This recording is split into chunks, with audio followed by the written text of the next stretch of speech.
चक्की पीसती थी रात को।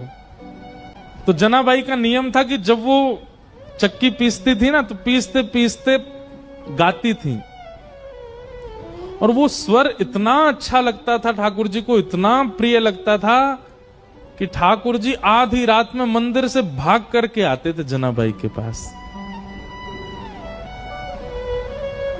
और ठाकुर जी बैठ करके सुनते थे, जनाबाई चक्की पीसती थी, जनाबाई गाती थी, और ठाकुर जी सुनते थे बैठ करके।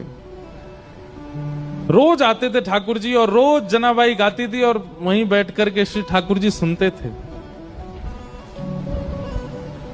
एक दिन ठाकुर जी गए और जनाबाई ऐसे चक्की पीस रही थी, तो ठाकुर जी बोले, ए जना, ये चक्की मत पीस। तो जनाबाई बोली, क्यों?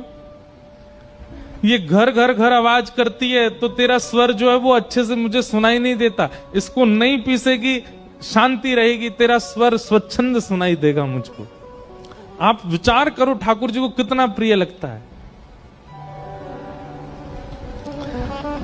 तो जनाबाई बोलती, चक्की नहीं पीसूंगी तो आटा कहां से होगा, आटा नहीं होगा तो रोटी कैसे बनेगी, रोटी नहीं बनेगी तो फिर सब खाएंगे क्या, और सब कुछ नहीं खाएंगे तो फिर मुझे डांटनी पड़ेगी, है आटा नहीं है।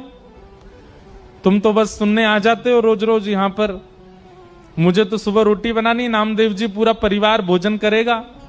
नामदेव जी के यहां सेवा करती थी ना जनाबाई।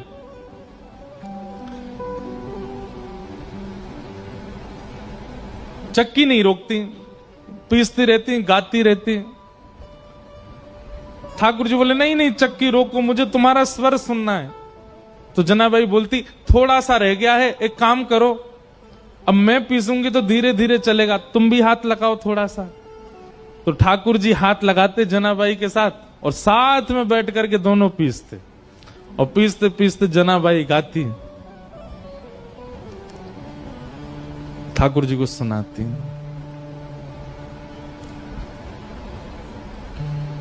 अब जब ठाकुर जी हाथ लगाते जनाबाई के साथ चक्की पिसवाते, तो ठाकुर जी इतने सारे गहने पहन के रहते हैं, वो गहने सब आगे पीछे जब ठाकुर जी हिलते तो गहनों की आवाज आती।